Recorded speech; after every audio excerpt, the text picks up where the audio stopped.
Hello everyone. Hello everyone. Good evening everybody. Am I audible to each and everyone? Am I audible to each and everyone? Is audibility absolutely fine? We are live now. This is Mohit here and welcome to the test book. Guys, सभी लोग मुझे देख पा रहे हैं, सुन पा रहे हैं, कंफर्मेशन देंगे.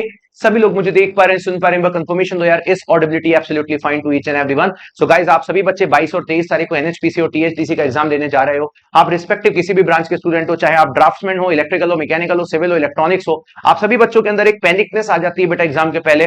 आप लोग अंदर से घबराने लगते हो. जब एग्जाम देने बैठते हो तो बहुत बार आप लोग इतना ज्यादा घबरा देते हो कि आपके पास जब शुरुआत के 10 क्वेश्चन आते हैं उनमें से अगर आपसे 2 ही बन रहे होते हैं तो आप बहरा जाते हो कि यार मेरा पेपर टफ आ गया, यार मुझसे तो बन नहीं रहा है. तो इस तरीके की कोई भी सिचुएशन आप लोग बेटा क्रिएट मत करो. मैं आपको एक चीज बताता हूं, इन सारी चीजों से बचने के 3 तरीके हैं. पहला तरीका ये है, क्लियर, जो आज की आप वीडियो देख रहे हैं उसमें मैं आपको बताना चाहता हूं कि नेगेटिव मार्किंग से कैसे आप बच सकते हो. ये पर्टिकुलर इस एग्जाम के लिए नहीं है, कोई भी एग्जाम हो, नेगेटिव मार्किंग से कैसे बचना है उसका तरीका मैं आपको बताता हूं. मान लीजिए, इसके लिए मैं आपको 3 तरीके बताऊंगा, बस 3 चीज का ध्यान रखना. मान लीजिए जब मैं पेपर देता था तो मैं आपको बताता हूं, पहला क्वेश्चन आप लोगों ने देखा, मान लीजिए वो कोई भी टॉपिक का क्वेश्चन आता है, सिविल में आ गया सोम का क्वेश्चन आ गया, मैकेनिकल में मान लीजिए प्रोडक्शन का क्वेश्चन आ गया, इलेक्ट्रिकल में मान लीजिए है ना यूटिलाइजेशन का आ गया, इलेक्ट्रॉनिक्स में मान लीजिए आपका ईडीसी का क्वेश्चन आ गया. कोई भी क्वेश्चन आपके सामने पहला जब आता है टेक्निकल का, आप उसको 1 सेकंड के लिए पढ़िए, 1 सेकंड या 2 सेकंड के लिए पढ़िए. अगर आपको लगता है कि इस क्वेश्चन को करने में 2 या 3 मिनट लग जाएंगे तो आप तुरंत बेटा सेकंड क्वेश्चन पे आ जाइए. क्योंकि क्या होगा, अगर आप डायरेक्टली उसी क्वेश्चन को अटेम्प्ट करने बैठोगे और गलती से कहीं कैलकुलेशन में फंस गए, क्योंकि 2-3 मिनट लेना मतलब बाय डिफॉल्ट वो एक न्यूमेरिकल होगा, तो अगर आप गलती से फंस गए वहां पे, गलती से अगर आप वहां पे फंस गए तो अननेसेसरी आपके दिमाग में पैनिकनेस होने लगेगी, क्योंकि पहले ही क्वेश्चन आप लोगों ने गड़बड़ कर दिया. तो जिंदगी में याद रखना बेटा, जब भी आप पेपर दे रहे हो सबसे पहला क्वेश्चन जब आप पढ़ो तो अगर वो आपसे 2 या 3 या 4 सेकंड में 5 सेकंड में बन रहा है तो उस पर टिक कर दीजिए, 100% श्योर है. अदरवाइज है ना, अदरवाइज सेकंड क्वेश्चन पे आ जाइए.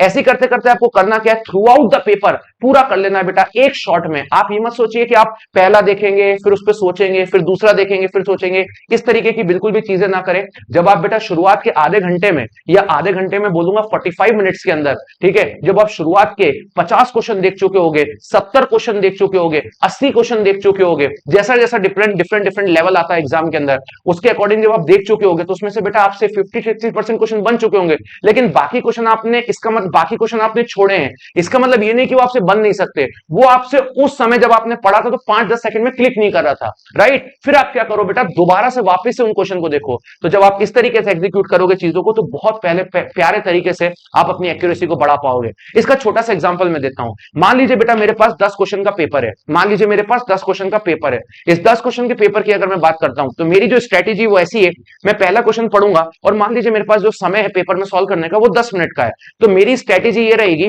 कि शुरू के 3 मिनट में ही मैं पूरे 10 क्वेश्चन देख लूंगा, भले ही बने या ना बने. तो शुरू के 3 मिनट में मैं पूरे 10 क्वेश्चन देख लूंगा. मान लीजिए उसमें से 4 बन गए तो मैं क्या सोचूंगा, अरे यार मैंने तो 3 मिनट में 4 क्वेश्चन कर दिए. अब क्या करूंगा, मैं अगले 3 मिनट में फिर बचे हुए 6 क्वेश्चंस को देखूंगा.